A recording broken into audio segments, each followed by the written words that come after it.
Eu cumprimento a todos com a paz do Senhor. Quem está feliz com Jesus nessa tarde?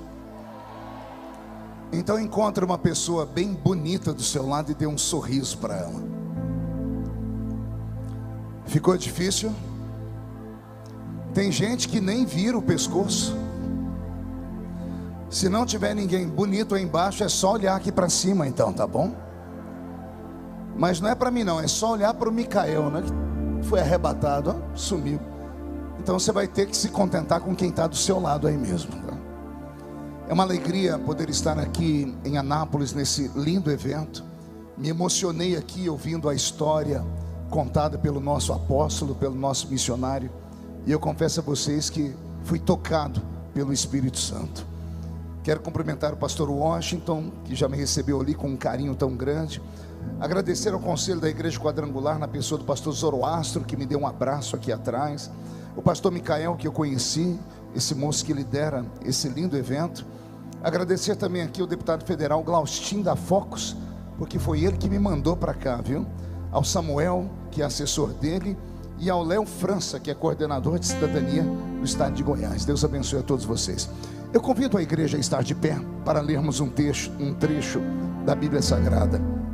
Abra sua Bíblia comigo no Evangelho segundo escreveu São João, no capítulo de número 14. Evangelho segundo escreveu São João, capítulo de número 14. Vamos ler a partir do versículo de número 16. João 14 e 16. Quem encontrou, diga amém. Quem não encontrou, peça socorro. Socorre a criatura aí. Fala que está no Novo Testamento, tá? É o 4º livro do Novo Testamento. Evangelho segundo escreveu São João, capítulo de número 14. Está escrito assim no versículo 16: E eu rogarei ao Pai, e Ele vos dará outro Consolador, para que fique convosco para sempre, um Espírito de verdade, que o mundo não pôde receber, porque não o vê, nem o conhece, mas vós o conheceis, porque habita convosco e estará em vós. Não vos deixarei órfãos, voltarei para vós. E a igreja diz amém? Feche a Bíblia, coloque no banco, na arquibancada ou na cadeira. Convide a pessoa que está do seu lado sentada, para que ela fique de pé nesse momento para orarmos.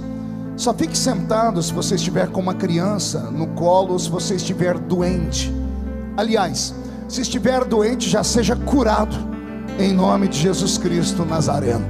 Pegue na mão da pessoa que está do seu lado e aperte a mão dele ou dela com carinho até eles falarem aleluia. Pentecostal que não faz barulho está com defeito de fabricação, não é? Tem algum pentecostal aqui nessa tarde? Então vamos orar. Pai, nós te adoramos, nós te glorificamos, e nós entendemos que dentro de alguns minutos e este santuário ficará pequeno para o tamanho da glória que o Senhor vai enviar do alto dos céus. Os que vieram tristes começarão a saltar de alegria. Os que vieram se arrastando não voltam para casa se arrastando. Hoje voltarão voando nas asas de um novo tempo. E antes que eu comece a revelar os seus segredos, cerque este lugar com a sua glória. E num raio de 5 quilômetros, onde houver um demônio alojado, eu dou a esses demônios segundos para sumirem de Anápolis, porque se não sumirem, serão queimados pelo poder da sua glória, que aqui será derramada. Rasgue os céus sobre esta convenção, manda anjos de fogo descerem aqui, que estes anjos desçam trazendo brasas de fogo nas mãos. Comecem a esparramar estas brasas entre nós, e onde houver um crente cheio do Espírito Santo, pega ele nesta tarde, Jesus. Toma ela nas suas mãos esta tarde e mostra o caminho da verdadeira e poderosa adoração. Fala conosco, fica conosco. É o que eu te peço agora e sempre. E toda a igreja diz: os que podem, tomem o seu assento aplaudindo a Jesus, porque Ele é bom porque Ele é maravilhoso.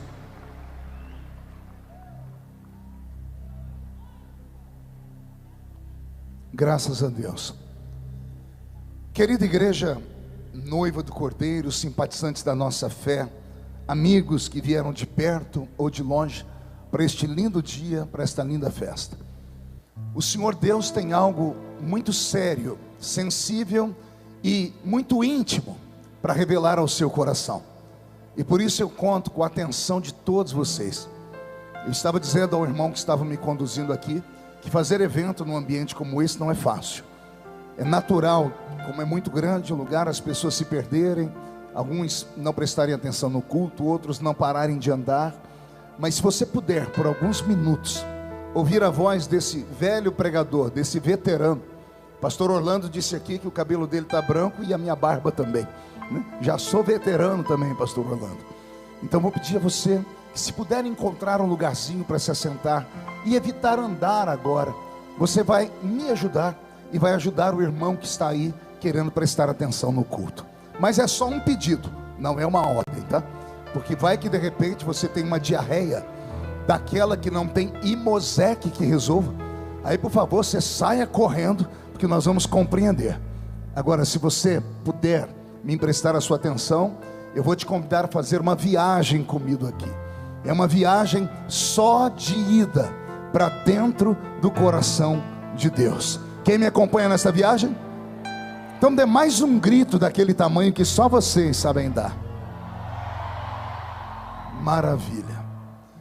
Me acompanha o pastor Roberto Marinho aqui no teclado. Pastor Roberto Marinho morava nos Estados Unidos da América e ele era musicista do pastor Benny Hinn, um pastor americano. E o Roberto veio para o Brasil, deixou o pastor Benny Hinn lá e veio trabalhar com o pastor Benny Ruim aqui, né? Que sou eu, né, Roberto? Roberto, mude a música para mim.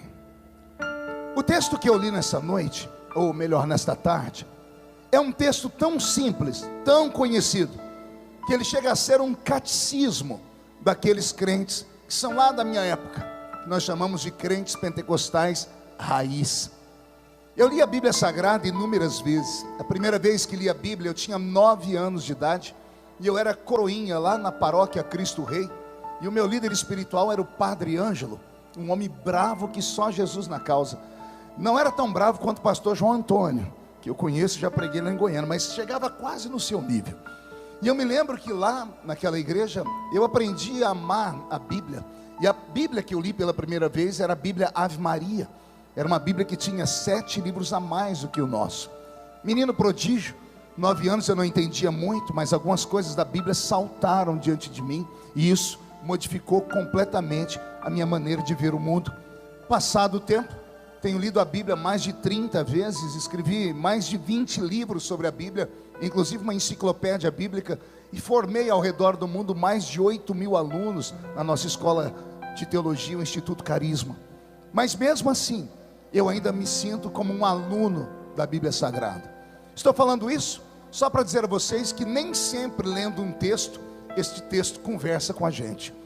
O capítulo 14 do Evangelho de João foi fazer sentido para mim quando eu ainda era jovem, quando eu tinha os meus 15 anos de idade, estava evangelizando as ruas da minha cidadezinha, e eu carregava comigo um calhamaço de folhetos evangélicos. E eu me lembro que antes de entregar um folheto, o meu líder de mocidade me ensinou a ler, porque se alguém me perguntasse o que estava escrito, eu saberia dissertar sobre ele. E eu me lembro que numa tarde de domingo eu estava lendo o folheto que me foi entregue. Era um folheto grande da Sociedade Bíblica do Brasil, e em cima havia um cabeçalho, era um desenho de uma floresta, e embaixo vinha um texto que começava dizendo assim: não se turbe o vosso coração, credes em Deus, credes também em mim.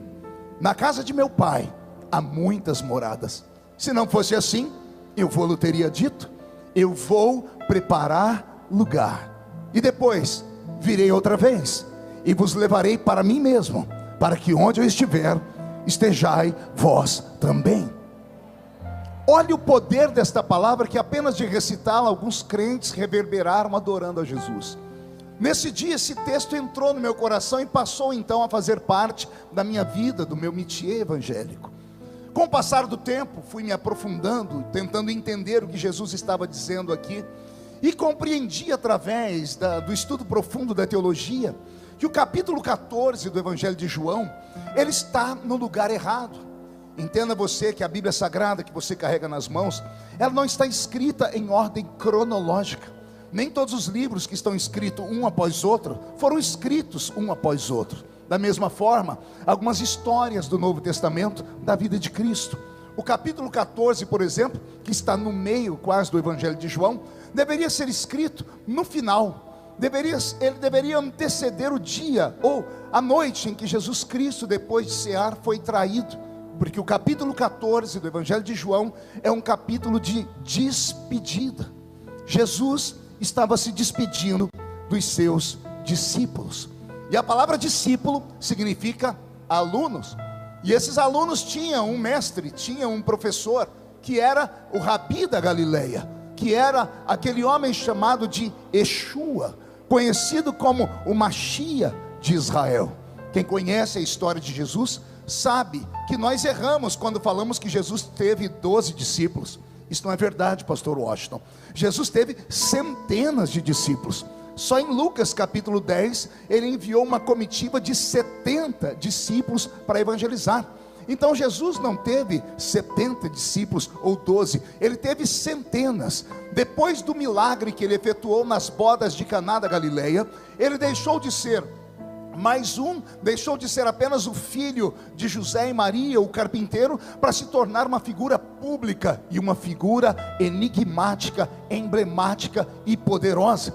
Depois que ele transforma a água em vinho, a privacidade dele desaparece. As pessoas começam a ouvir que há um Messias em Israel, e esse Messias traz para eles uma mensagem de paz, de lucidez, de transformação e de arrependimento. As pessoas em Israel viviam sob o jugo de Roma, e Roma havia roubado tudo dos judeus, incluindo a sua dignidade. Eles eram escravos na sua própria terra, eles perderam a vontade de existir e viver, sabiam que estavam debaixo de um chicote enviado pelo próprio Deus, numa espécie de juízo. E quando eles ouvem falar que um homem está pregando uma palavra diferente, que ele entra na contramão com os líderes religiosos, e que pelas mãos deles acontecem milagres, as pessoas abandonam as suas casas, abandonam os sítios, abandonam as fazendas, e famílias inteiras em procissão começam a andar atrás daquele Nazareno.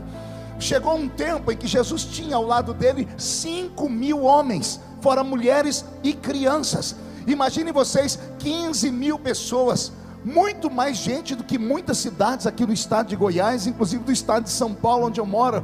Essas pessoas abandonaram tudo, porque viam nele a esperança, a luz, porque viam nele alguém em que eles pudessem se alicerçar.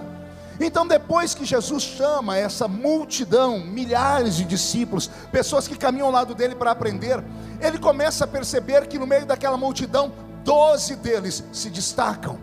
Esses 12 alunos que se destacam, ele chama para estar mais perto dele.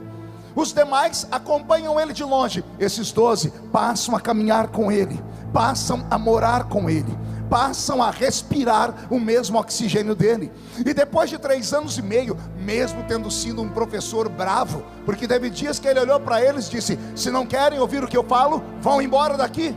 E foi o grande Pedro que disse para ele: para onde iríamos nós, se só tu tens palavra de vida eterna? Depois de ter testado esses 12 homens, chegamos em João 14. Jesus olha para esses 12 discípulos, esses 12 alunos, e diz: hoje vocês vão se formar. O capítulo 14 do Evangelho de João é o capítulo da formatura. Eu quero que você se lembre da sua formatura, ou do primeiro grau, ou do segundo grau, ou da faculdade, do nível superior.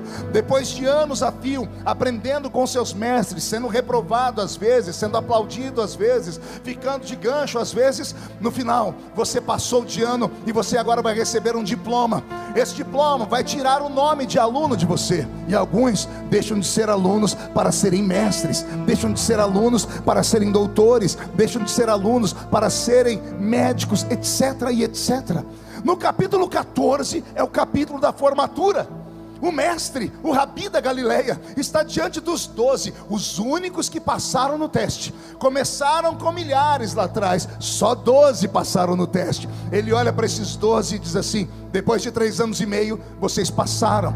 E eu estou aqui hoje só para dizer a vocês: vocês passaram com louvores. Vocês a partir de hoje deixarão de ser discípulos para serem mestres também. Vocês deixarão de caminhar ao meu lado para que pessoas comecem a caminhar ao seu lado também. Vocês vão receber autoridade, vocês vão receber poder, vocês vão receber unção, inspiração. E eu imagino que Jesus, depois de dar esse discurso, espera que esses homens fiquem felizes. Mas ao olhar para o semblante deles, eles não estão felizes, eles estão tristes. Por quê, pastor? Porque Jesus vai começar o capítulo 14 dizendo: gente, não fique triste, não se turbe o vosso coração. Vocês se formaram, então é hora do professor ir embora, e é hora de vocês assumirem o lugar do professor. E meninos, o sonho do professor é que o aluno seja melhor do que ele. Assim como o pai sonha que o filho vá onde o pai não foi, todo professor sonha que o seu aluno supere. É assim no ciclo da vida. Com Jesus não era diferente. Pastor, pega leve, o senhor está dizendo que Jesus disse para aqueles 12 que eles seriam melhores do que ele? Exatamente. E foram palavras de Jesus no capítulo 14. Jesus disse para eles: vocês agora que se formaram, vocês farão as obras que eu faço, mas vocês farão obras maiores do que aquela que eu faço. Eu não sei se você já parou para meditar nesta palavra, porque todas as vezes que eu paro para meditar, acontece o que aconteceu agora. Me sobe um arrepio pelo alto da coluna. Quer perguntar por quê? Só falo se todo mundo perguntar. Simples. Porque Jesus está dizendo para eles que eles serão maiores do que ele. E na mente deles estão as lembranças. Quais, pastor? As lembranças de Jesus lá em Betânia, dentro de um cemitério, mandando tirar uma pedra, e ele chamando um defunto depois de 4 dias morto, que poderia estar podre. E ele não olha para a podridão, não olha para o tempo, ele só olha para dentro da tumba e diz: Lázaro, sai para fora. E aí Jesus diz: eu ressuscitei um morto de 4 dias, mas vocês farão obras maiores do que essa. Não entendeu? Eu vou falar melhor. Jesus curou cegos, e ele está dizendo: vocês farão obras maiores do que essa. Jesus levantou paralíticos, mas ele está dizendo: vocês farão obras maiores do que essa. Jesus fez mudos falarem, e ele diz: vocês farão obras maiores do que essa. Ele expulsou demônios poderosos, por exemplo, um tinha o nome de Legião, e ele diz: vocês farão obras maiores do que essa. Mas tem uma obra que Jesus fez, que quando eu lembro dela, eu entro em pane. Porque o maior milagre que Jesus fez não foi tirar o morto da tumba, foi olhar para um homem e uma mulher e dizer assim: perdoado são os seus pecados. Ei, se a gente na cadeira, você é pecador lavado, Jesus está dizendo: eu perdoei pecados, e vocês farão obras maiores do que essa. Alguém acredita nessas palavras de Jesus? Mesmo tendo falado tantas coisas assim, isso não alegrou o coração deles.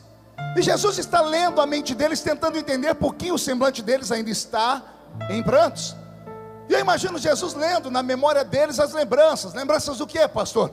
Eles dormiam ao lado dele, eles acordavam ao lado dele, eles almoçavam com ele, jantavam com ele, tomavam café da manhã com ele, eles faziam cruzadas com eles, eles aprenderam a fazer milagres com ele, eles expulsaram demônios ao lado dele.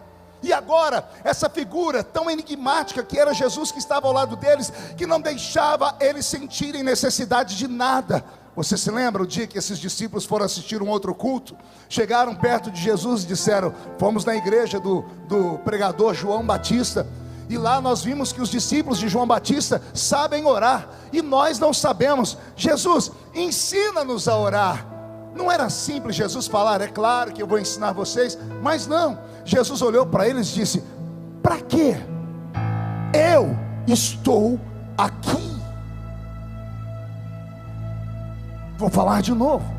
Eles querem aprender a orar, porque orar é falar com Deus, é pedir proteção, é pedir unção, é pedir que Deus dê a você suprimentos. E os discípulos falam: ensina-nos a orar. E Jesus disse: para quê?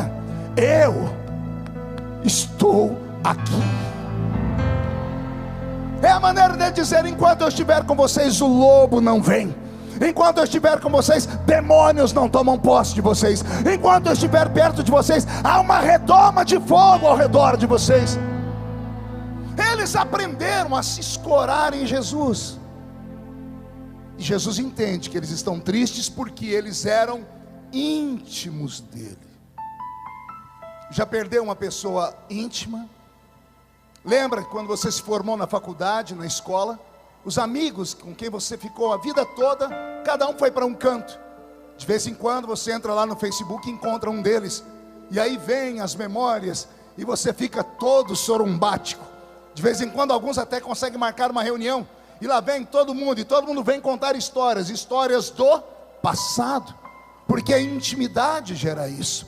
Os discípulos eram íntimos dele, e essa pessoa que eles amavam, respeitavam, está dizendo: eu estou indo embora. E eles ficaram tristes. Quando Jesus percebeu que a tristeza deles é porque eles não conseguiriam viver mais sem a presença dele, sem a intimidade dele, Jesus olha para eles e diz assim: fiquem tranquilos, eu vou, mas um outro vem. Vou repetir: eu vou para o Pai, mas eu não vou deixar vocês órfãos. Eu enviarei para vós um outro Consolador. Esse texto no Novo Testamento foi escrito em grego, e a palavra grego para outro Consolador significa: vou enviar para vocês alguém igualzinho a mim. Ele não será menor do que eu, e não será maior do que o Pai. Eu, ele e o Pai somos um.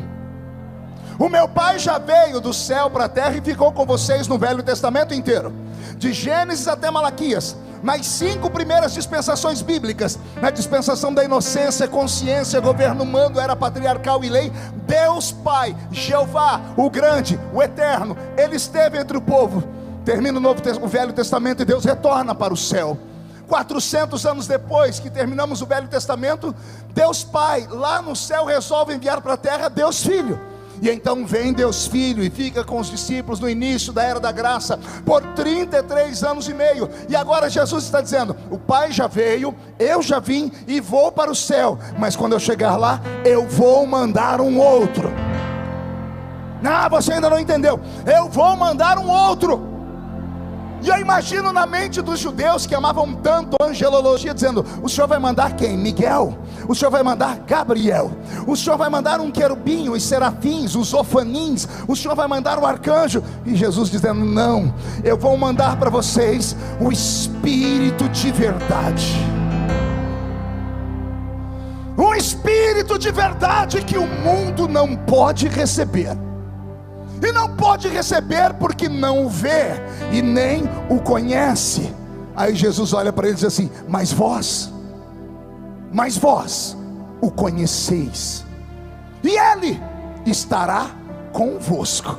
E se tudo der certo, um dia ele vai deixar de estar convosco para estar dentro de vocês. Eu vou falar de novo porque eu acho que tem gente acordando. Jesus fez 2 promessas. Quando este Espírito descer aqui, primeiro, ele vai estar do lado de vocês. Pergunta: por quê? Porque ele vai tentar conquistar vocês.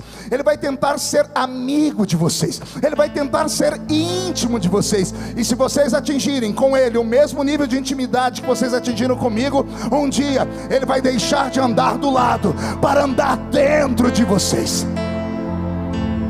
E eu imagino Jesus dizendo: quando eu cheguei aqui, eu não falei para vocês: é chegado o reino de Deus entre vós? Pois agora eu digo: o reino não é chegado entre vós, o reino está dentro de vocês.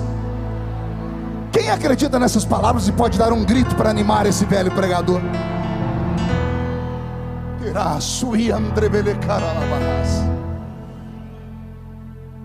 Os discípulos ficaram então na esperança de que viria sobre eles este Consolador. Eles não sabiam como seria, nem quando seria. Logo depois que Jesus é traído, morto e ressuscitado, por um período de 40 dias ele aparece a 500 testemunhas, não à toa. Ele marca um encontro com essas 500 testemunhas lá em Atos dos Apóstolos, capítulo 1, no solapé de uma montanha. Foi para isso que ele apareceu a 500 testemunhas. E ele diz para eles: me encontrem lá no solapé da montanha, dia tal, hora tal, porque eu tenho meu último sermão, meu último ensinamento. Em Lucas 24:49, ele reúne os seus, apenas os seus especiais, e diz: ficai em Jerusalém, até que do alto sejais revestidos de poder. Em Atos dos Apóstolos, capítulo 1, tem 500 testemunhas olhando para Jesus, e Jesus está dizendo: o que eu tinha para falar para vocês era isso: vocês vão receber poder do alto. Vocês vão ser revestidos de poder para serem minhas testemunhas em Jerusalém, Samaria, Judeia e até os confins da terra. E Jesus diz: vocês já foram vestidos com o Espírito Santo, agora vocês serão revestidos com o Espírito Santo. E quando Jesus desaparece, eles correm para Jerusalém e entram dentro de um cenáculo. O cenáculo não era uma igreja grande, era uma sala de uma casa. Entram 500 pessoas. Quantas pessoas? E eles começam a orar. Um dia, 2 dias, 3 dias, 4 dias. E de repente começam as festas dos judeus. As festas judias sempre reuniam muitas pessoas.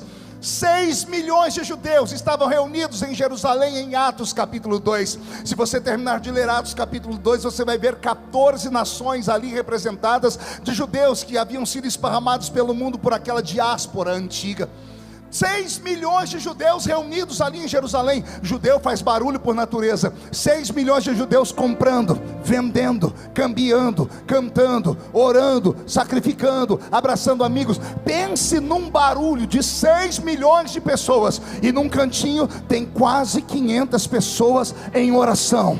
Daqui a pouco essas 500 pessoas não conseguem permanecer em perseverança, começam a ir embora. 1, 2, 10, 100, 200, 380 e qualquer coisa vão embora, porque não suportaram esperar, porque Jesus não disse quanto tempo era. Ele só disse: ficai em Jerusalém, até que do alto sejais revestidos de poder. 10 dias depois da ascensão de Jesus ao céu, eles estavam em quase 120 pessoas, e Jesus vai cumprir o que ele disse em João capítulo 14. Vou lembrar vocês o texto: estavam todos reunidos no mesmo lugar, quando de repente veio do céu um som, como de um vento veemente, forte e impetuoso, e encheu toda a casa onde estavam assentados, e foram vistos por eles línguas repartidas como que de fogo, as quais pousaram sobre cada um deles, e todos, repito, e todos foram cheios do Espírito Santo, e começaram a falar em outras línguas, conforme o Espírito Santo lhes concedia que falassem. E naquele dia, o Espírito Santo deixou o céu, veio de mala e cuia para esse planeta, desceu sobre quase 120 pessoas, deu a eles algo que eles nunca tiveram, deu a eles experiências físicas e invisíveis, deu a eles línguas que não eram da terra, deu a eles poder para pregar com ousadia como nunca antes pregaram. O testemunho está em Atos 2, porque quando esses crentes ficaram cheios do Espírito Santo, eles saíram da casa e começaram a fazer coreografias pentecostais, começaram a pular, gritar, profetizar. E os judeus que estavam ali na festa, 6 milhões, começaram a ver aqueles judeus pulando e começaram a dizer: a esta hora do dia esses homens e mulheres estão bêbados. E Pedro, o fracote, Pedro, que 53 dias antes, 53 dias antes deste evento, havia negado Jesus diante de uma vendedora à noite. Pedro, quando escutam aquelas pessoas caluniar a igreja que nascia dizendo que eles estavam bêbados, Pedro saltou no meio da multidão e disse: aqui não tem ninguém bêbado. O que está acontecendo aqui é o que foi predito pelo profeta Joel, que disse: nos últimos dias, diz o Senhor, derramarei do meu espírito sobre toda a carne. Vossos filhos e vossas filhas terão visões, os vossos velhos sonharão sonhos, e naqueles dias, diz o Senhor, eu levarei o meu espírito sobre os que estão perto e os que estão longe, sobre os servos e as servas, e então virá o poderoso e terrível dia do Senhor. Resultado: Pedro pregou um sermão de alguns minutos, e a Bíblia diz que 3.000 almas se converteram. Eles não se tornaram simpatizantes. Não eram pessoas que gostaram de ouvir Pedro: eu vou visitar a sua igreja, mas não quero compromisso. A Bíblia diz conversão. 3.000 almas se converteram, mudaram de caminho, trocaram de religião, abandonaram os princípios antigos. Por quê? Porque Pedro pregou apenas? Não, é porque havia dentro de Pedro uma autoridade, havia dentro de Pedro uma unção. E o que eu vou falar agora é só para quem é espiritual. Não havia dentro de Pedro algo, havia dentro de Pedro alguém.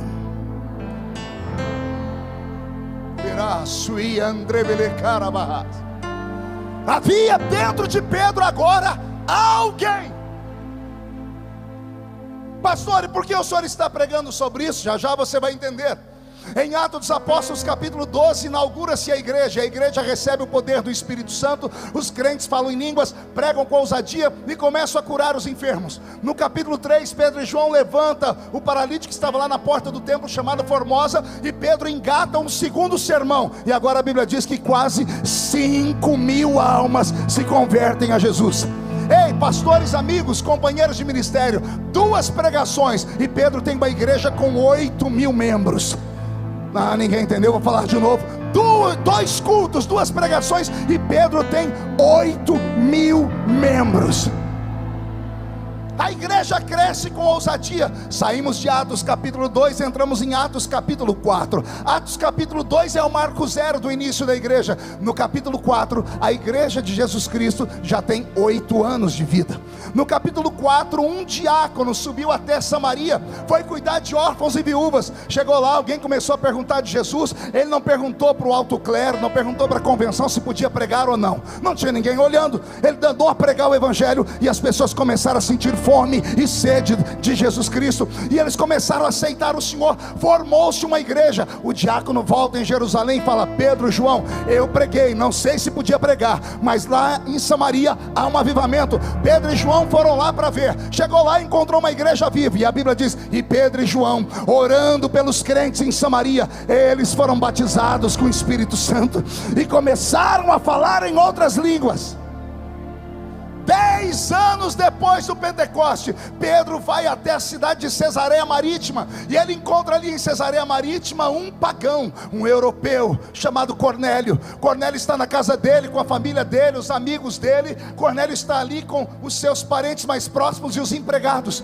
Ele queria ouvir falar de Jesus. Pedro não levou torcida organizada, Pedro não levou um coral para preparar o ambiente. Pedro entrou na casa de um pagão, repito, na casa de um pagão, repito, na casa de alguém que adorava imagens. E Pedro começou a falar a história de Jesus. E eu vou deixar Pedro falar. E enquanto eu pregava, o céu se abriu e o Espírito Santo caiu sobre a casa de Cornélio. E todos, repito, todos, e todos foram cheios do Espírito Santo e começaram a falar em outras línguas. Atos dos Apóstolos capítulo 19, 20 anos depois. Quantos anos, igreja? Paulo está na Grécia. Ele chega em Éfeso. Ele vê uma cidade dominada pela idolatria e uma guerra espiritual, porque os maiores feiticeiros da Grécia estavam ali. Havia ali o templo da deusa Diana, a Diana dos Efésios, uma potestade, um principado, um templo com 800 portas, 200 de cada lado, com 800 sacerdotes e sacerdotisas feiticeiros, que davam um culto à deusa Diana em forma de orgia. As pessoas queriam o favor da deusa, iam em uma daquelas portas, escolhiam um sacerdote, uma sacerdotisa, levavam o seu sacrifício, e o sacerdote ou a sacerdotisa, possesso pelo espírito de Diana, dizia: entre dentro do templo, 800 quartos dentro daquele mausoléu, e lá dentro as pessoas davam um culto de orgia, sexo explícito e livre, homem com homem, mulher com mulher, homem com animal, mulher com animal, e uma coisa perversa.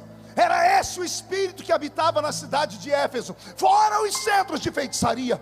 E Paulo entra naquela cidade apavorado, sentindo o peso do inferno. Ele vira uma esquina, em Atos 19, ele vê 12 homens andando na sua direção. Ao olhar para eles, o espírito de revelação vem sobre Paulo, e Paulo discerne que aqueles 12 homens eram crentes. E Paulo se aproximou dos 12 crentes que não tinham Bíblia, não tinham roupa de crente, mas tinham um espírito de crente. E ele olha para eles e faz uma pergunta estranha. Um crente encontra o outro, pergunta: de que igreja você é? Qual é a sua convenção? Como é que se cumprimenta lá? Paz do Senhor, paz de Deus, shalom ou oi? Paulo olhou aqueles 12 crentes e fez uma pergunta: vocês conhecem o Espírito Santo?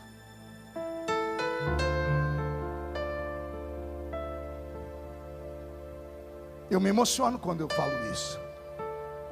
A igreja só tem 20 anos, Washington. Ela começou com um fogo e milagres. 20 anos depois, Paulo pergunta para os crentes: vocês conhecem o Espírito Santo? A resposta deles dá dor: nós nunca nem ouvimos falar que existe tal Espírito. Paulo entendeu por que aquele lugar era tomado por demônios e idolatria. Porque ali já tinha uma igreja. Os crentes eram batizados no batismo de João para o arrependimento. Eram homens piedosos, santos, mas não eram homens de poder. Não conheciam o Espírito Santo. Zoroastro: como pode uma igreja, depois de 20 anos, esquecer aquele que foi a força motriz, aquele que a fez crescer, aquele que a fez dominar? Eu chorei quando eu vi aqui o pastor Orlando, nosso grande reverendo, dizer: mandaram um recado para nós, obreiros mais novos, quer ver a sua igreja crescer? Cure os enfermos. Mas como vão curar os enfermos se não tem poder? Como podem curar os enfermos se não conhecem o Espírito Santo? Ou você acha mesmo que é essa sua mão que cura os enfermos? Olhe para suas mãos, por favor. Não sei se você é amigo delas. O que é que você vê quando olha para elas? Dedos, anéis, unha encravada, calos. Você acha que é essa mão que cura? Olhe para os seus pés. A Bíblia diz que onde a planta do seu pé pisar, o Senhor te dá por herança. Você acha mesmo que esse pé cheio de frieira, joanete, chulé, unha encravada, é esse pé que toma posse? Não. Tem algo muito mais poderoso. Querido, você vem cá correndo. Você com a garrafinha na mão rápida, tem que ser correndo. Isso. Você vai me ajudar. Fique aqui do meu lado. Põe sua mão esquerda na minha cintura e segure firme. Sua mão direita em cima da minha mão direita. Feche a sua mão. Seu pé direito na frente. Pé direito na frente. Pé esquerdo. Vamos lá, numa sincronia. Vamos caminhar. Não, mas andar direitinho. Devagarinho, tranquilo. Vai lá, pé direito. Isso, andando, tranquilo. Parando, virando. Aí você pergunta: o que é isso, pastor? Pergunte. Só falo se todo mundo perguntar. Isso aqui é você? É você caminhando? Você pensa que está sozinho, mas não está. Quando você vai curar os enfermos, porão a mão sobre eles e os curarão. Quando você ergue a sua mão, não é só a sua mão que vai uma outra mão junta, invisível, a mão criadora, a mão que traz à existência aquilo que não existe. Ela que manda a enfermidade embora. Quando você levanta o seu pé, agora tem que ter equilíbrio, e você vai tomar posse de uma terra, não é só o seu pé que pisa. Quando você pisa, um outro pé pisa junto. Ele está dentro de você. Vou falar de novo. Ele está dentro de você. Ou pelo menos deveria estar. Por quê, pastor? Porque tem alguns que estão aqui me assistindo que parece que ele não está dentro dele. Estão nesse culto, vieram para esta festa, para este evento pentecostal, e não param de olhar o pregador com essa cara feia, parecendo que foi batizado num pote de vinagre. Veio para uma reunião pentecostal, mas não consegue abrir a boca nem para respirar. Fica olhando o pregador com essa boca de aço, essa língua de ferro e esse queixo de concreto. vem para uma reunião como essa e olha para a gente com esse olho seco, parecendo de sapo que morreu no dia de enchente. Ei, isso aqui não é um teatro. Ei, isso aqui não é um cinema. Isso aqui é um quartel-general preparado para a guerra.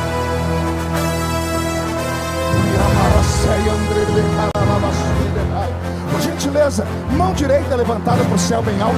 Faz uma coreografia, chacoalha a sua mão assim. Se tiver alguém filmando, faz uma tomada disso, porque fica muito bonito. Coloque a mão no ombro de quem está do seu lado. Agarre a pessoa. Pede licença, se ela achar ruim, fala: o médico falou para não contrariar o pastor Marco. Agarrou, chacoalha a pessoa até ela ficar irritada. Não irrita, chacoalha até ela ficar irritada. Acorda ela, diga para ela: Deus te trouxe aqui para isso. Sacode, ela sacode. Para isso, Deus te trouxe aqui para sacudir a sua sensibilidade, a sua fé, o seu ministério. Deus te trouxe aqui para sacudir a Nápoles.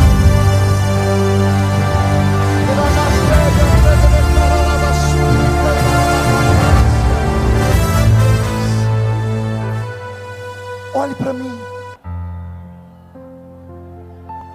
A doutrina do Espírito Santo, chamada paracletologia ou pneumatologia, deve ser resgatada. O Espírito Santo está entre nós, mas é desprezado. As pessoas acham que ele é um vento, acham que ele é uma labareda de fogo. Outros acham que ele é um pote de azeite ou um copo de água. E ele não é nada disso. Esses símbolos são símbolos dele, esses elementos são símbolos dele. Como a água limpa, o Espírito Santo limpa. Como o fogo purifica, o Espírito Santo purifica. Como o vento esparrama, o Espírito Santo esparrama. Como o óleo consagra e separa, o Espírito Santo consagra e separa. Mas ele não é um elemento, ele é uma pessoa. E como pessoa, ele tem atributos de uma pessoa. E eu até hoje, viajando no mundo, são quase 100 países onde já preguei. E no Brasil, mais de 4.000 municípios. Eu nunca encontrei um ser humano que goste de ser desprezado. Você já foi desprezado? Já chegou em um ambiente onde você chegou e as pessoas ignoraram a sua presença? É bom? A indiferença é boa? Jesus um dia chegou em Cafarnaum. Na entrada da cidade ele deu um grito: ah, Cafarnaum! Haverá menos juízo para algumas cidades que cometeram pecados grosseiros do que para vocês.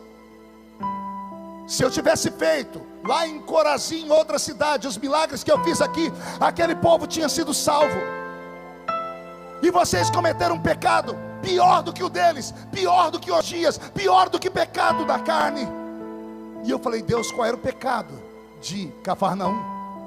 E o Senhor me disse, Mateus 5: e Jesus saiu de Nazaré e desceu a Cafarnaum, onde foi morar à beira-mar. Quando Jesus chegou em Cafarnaum, no princípio as pessoas gostavam dele, iam lá para receber oração e ele curava. Era para a história continuar. Jesus saía pregando, depois disso ele voltava na cidade, passava perto das pessoas e as pessoas o ignoravam. Acostumaram com a presença dele tanto que já não davam mais atenção para ele. Jesus parou e disse: ei, por que me desprezam?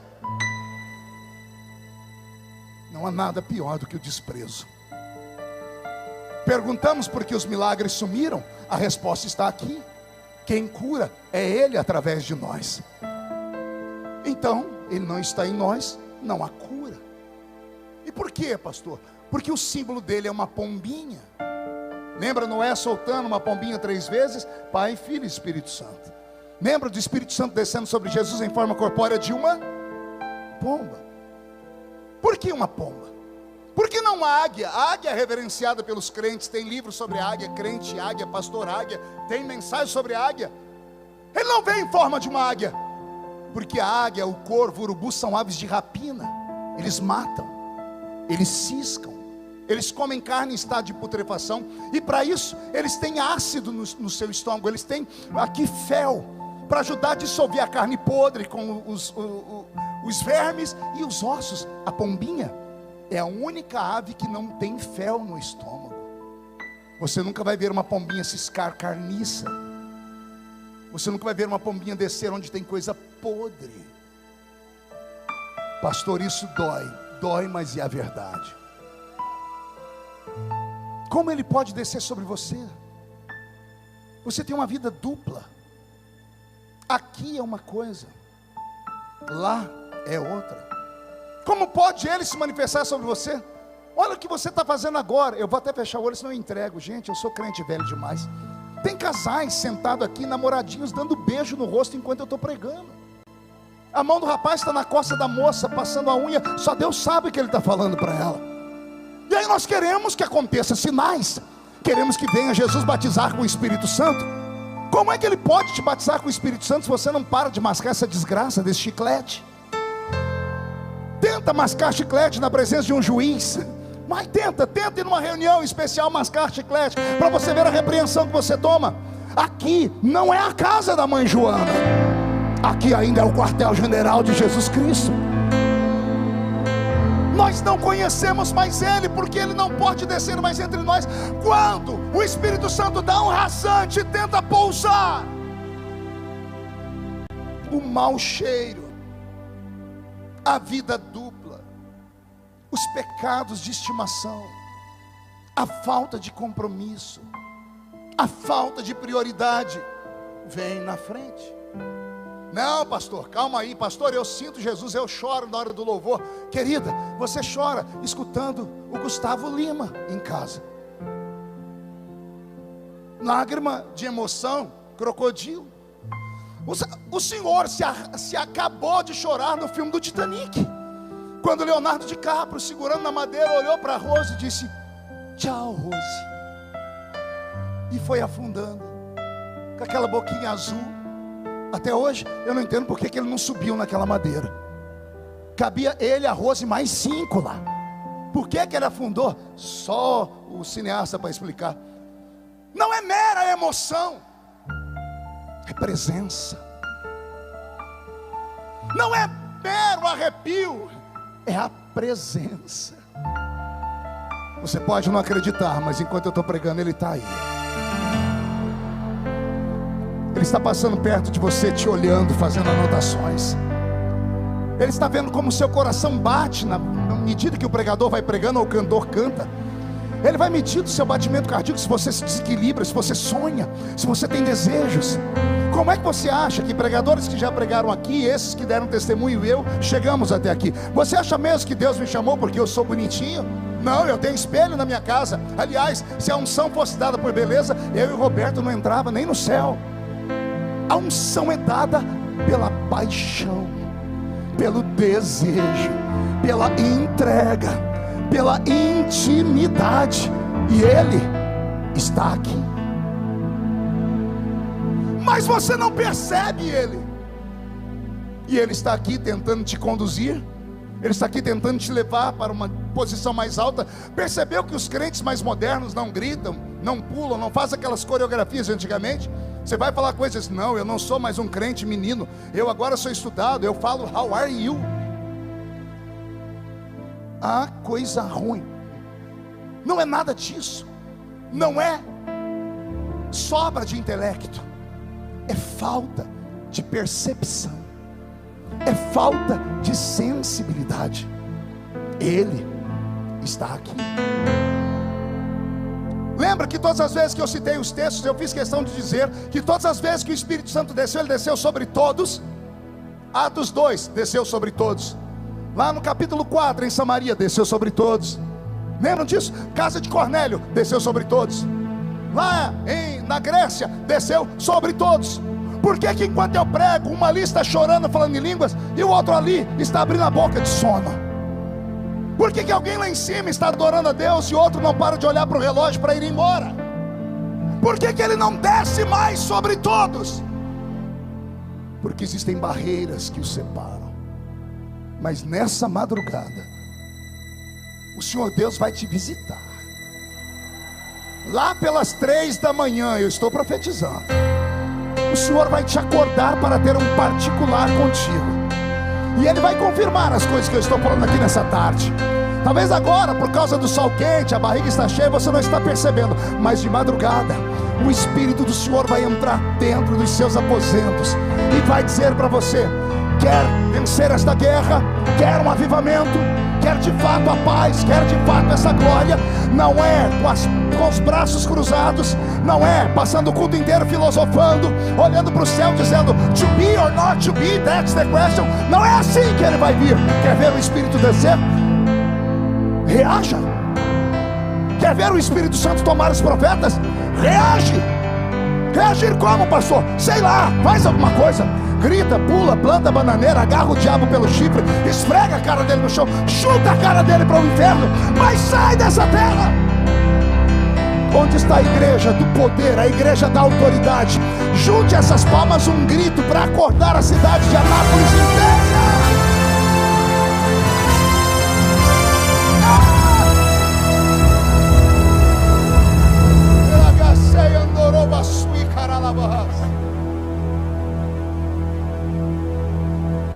Eu era cortador de cana de açúcar.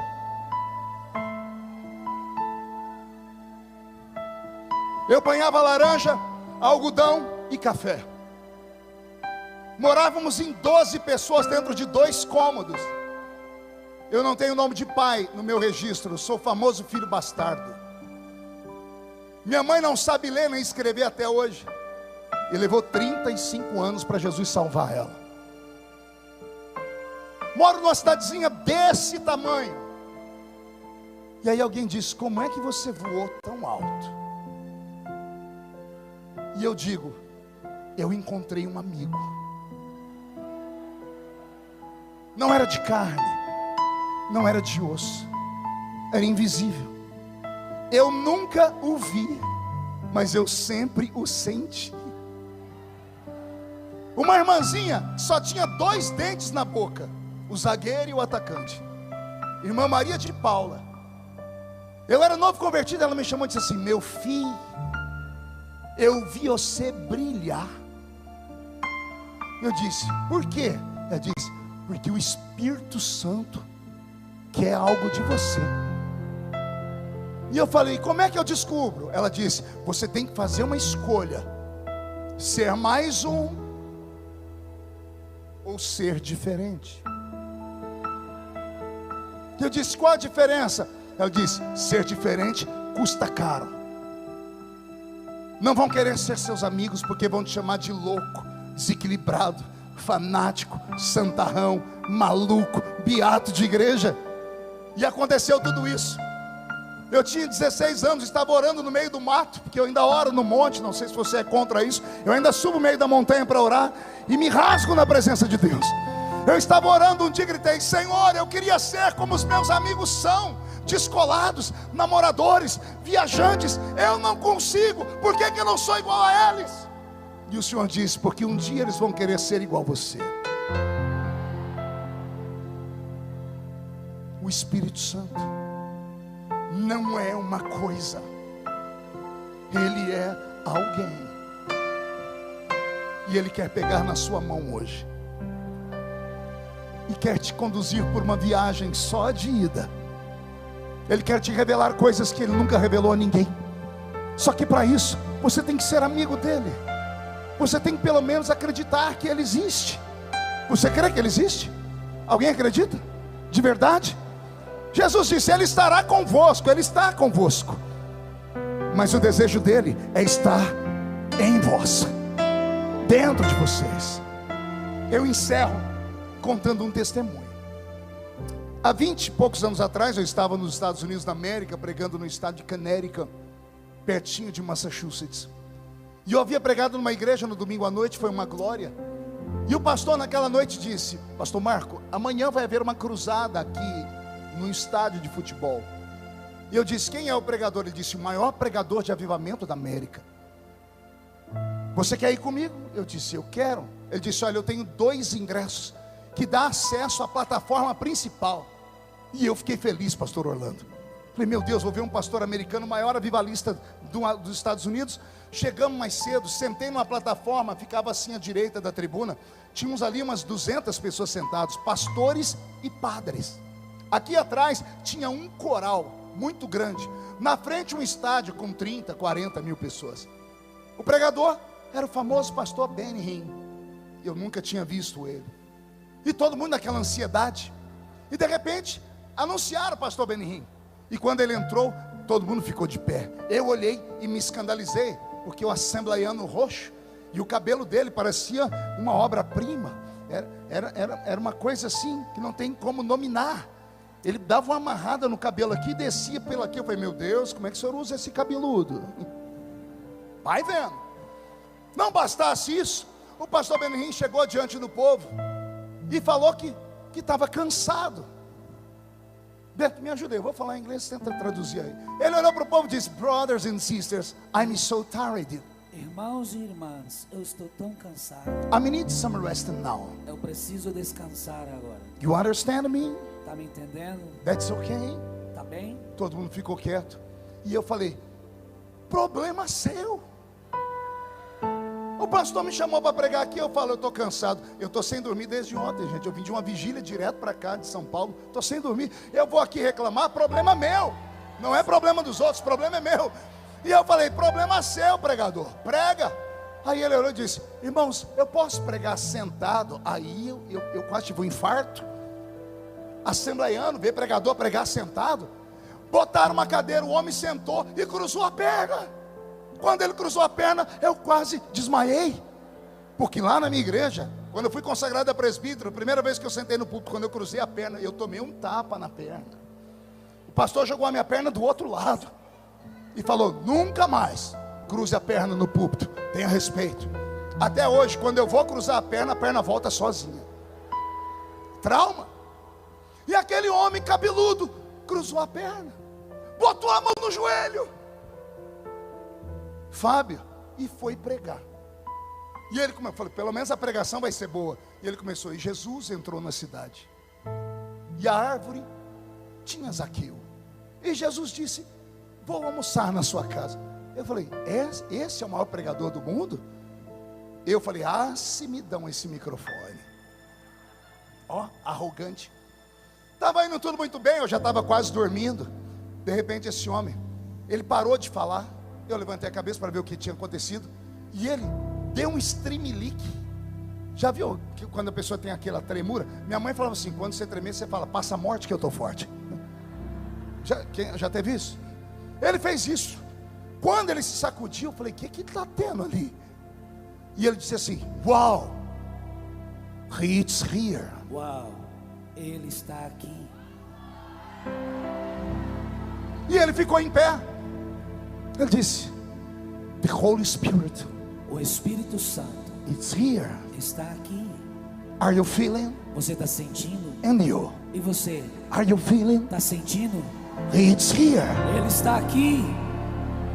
E ele fez assim, vocês não sentem. Ele falou para alguém tocar um teclado. Não se escandalize, eu já estou terminando. Roubei 2 minutos aqui, 3 minutos já foi, mais 2 eu termino. Ele botou uma mão aqui e a outra assim. Ele fechou os olhos, e diante de uma plateia de quase 40 mil pessoas, ele começou a dançar. Ele começou a bailar. E eu, assembleiano, falando, o que é isso? Esse homem está doido. De repente a atmosfera do lugar mudou. Começou a ficar pessoas em pé, o ginásio foi ficando em pé. As pessoas começaram a chorar. Eu fui sentindo algo que me arrepiava todo. Disse, Deus, o que é isso? Todo mundo começou a chorar. Eu comecei a chorar sem entender por que eu estava chorando. Daqui a pouco ele parou nessa posição, olhando para os pastores, estendeu uma mão para o ginásio e outra para o coral e disse, Holy Spirit, Espírito Santo, touch the people. Toque as pessoas. Now. Agora. Touch. Toque. Touch. Toque. Touch. Toque. Now. Agora. Igreja, eu estou com o corpo arrepiado. Eu vi naquela noite quase 40 mil pessoas caírem no chão ao mesmo tempo. Eu nunca tinha visto isso. E eu falei, Deus, o que é isso? É o Apocalipse. O coral caindo, o povo caindo, os pastores do meu lado, os padres caindo. De repente, eu estava caído no chão também. Quando eu caí, dei conta do que eu estava, onde eu estava. Eu disse, meu Deus, estou endemoniado. Comecei, sai de mim, sai. Porque me ensinaram que só caía quem estava endemoniado. E eu tentei ficar em pé, minha perna não obedeceu. Eu saí de gatinho, sentei naquela tribuna, fiquei olhando as pessoas rolando para o chão. Lá no canto um homem veio com a cadeira de roda levantada. Atrás dele paralíticos, pessoas com sangue pelo ouvido, tumores explodiram aqui. Eu falei, o que é isso, Jesus? Os padres estavam rolando no chão. Eu falei, ali tem. Um dos padres saiu se arrastando. O pastor Benihim ainda estava adorando. Ele agarrou a perna do pastor Benihim. O pastor Benihim parou de adorar, olhou para ele e fez assim: What happened? O que está acontecendo? What happened, man? O que está acontecendo, homem? E o homem disse, eu quero isso. O pastor Benihim foi incisivo, olhou para ele e disse, This is possible. Isso é possível. But mas change your life. Mude a sua vida. Change your life. Mude a sua vida. Change your life. Mude a sua vida. Um padre olhou para o outro, que olhou para o outro, fizeram assim, tiraram a batina, tiraram os terços, ficaram em pé e disseram, nós queremos. E o pastor Benihim mandou ficar alguém atrás dele. Ele derrubou eles umas 30 vezes. Saiu em ordem alfabética, um após o outro. Depois de 30 vezes ele falou, agora, ok, ore pelo povo. E os padres falaram, como? Estenda a mão. E para onde eles estendiam a mão, as pessoas caíam. Aí os padres olhavam para a mão e não entendiam, estendiam a mão e o povo caía. E eles olhavam para a mão e não entendiam. E perguntaram para ele, o que é isso? E ele disse, é o meu amigo, é o Espírito Santo de Deus, que quando convidado entra na festa. Fique de pé comigo. Que quando reconhecido ainda traz dons. É Ele quem faz a igreja ficar adornada. Os dons vêm dEle. A uns pelo Espírito é dado a palavra do conhecimento, a outros pelo mesmo Espírito é dado a palavra da revelação, a outro pelo mesmo Espírito é dado variedade de línguas, a outra pelo mesmo Espírito é dado a interpretação das línguas, a outro pelo mesmo Espírito é dado os dons de curar os enfermos, a outros pelo mesmo Espírito é dado o dom de discernir os espíritos, a outro pelo mesmo Espírito é dado a palavra do conhecimento, a outros pelo mesmo Espírito é dado o dom de operação de maravilhas, a outro pelo mesmo Espírito é dado o dom da fé. Alguém gostaria de receber? Então feche os seus olhos.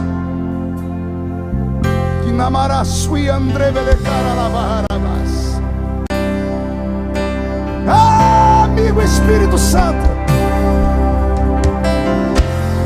nosso amigo Santo Espírito. eu desafio os batizados com o Espírito Santo a orar em línguas agora. Venha os corações. Adore, poucos segundos para terminar. Adore. Sai da terra. Venha com cura todo o seu povo. Seja curado, seja batizado com o Espírito Santo, seja liberto, seja tocado. Os teus sinais. Vai, Roberto.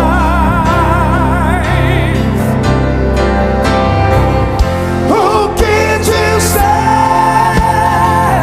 O que fazer quando Ele vem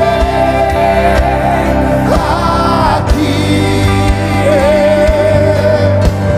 Mais que ser bem-vindo, nós te desejamos outra vez aqui. Faz de novo, faz de novo o teu povo. Faz de novo. Pessoas estão se ajoelhando no meio do ginásio. Pessoas estão caindo no meio da multidão. Recebe. Ele é real, Ele é amigo, Ele está aqui. Faz de novo, faz de novo, faz de novo, vai. Faz de novo, faz de novo.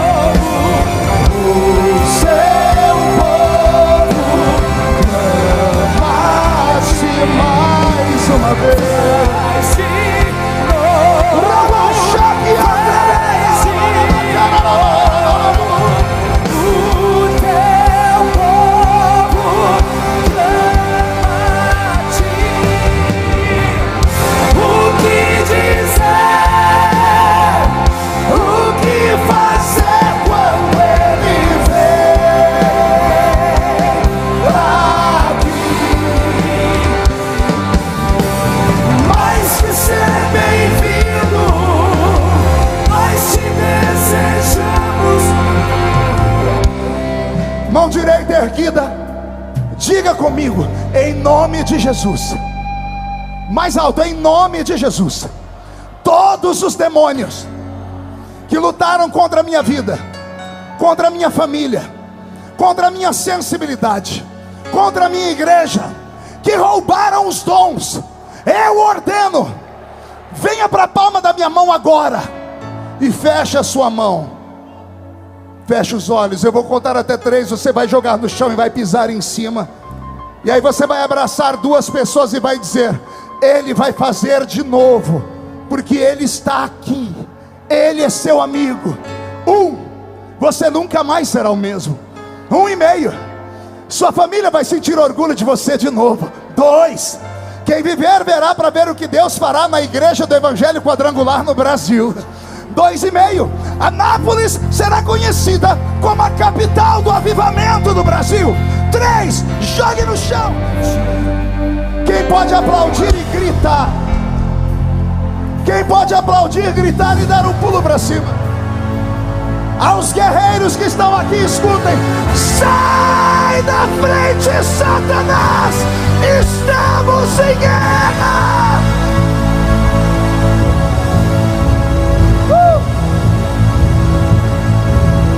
Murcha a barriga e estupe o peito. Olhe nos olhos do soldado do seu lado. Se não tiver vermelho, enfie o dedo no olho dele. E só quem sente Jesus, mais uma salva de palmas e tome o seu assento. Muito obrigado.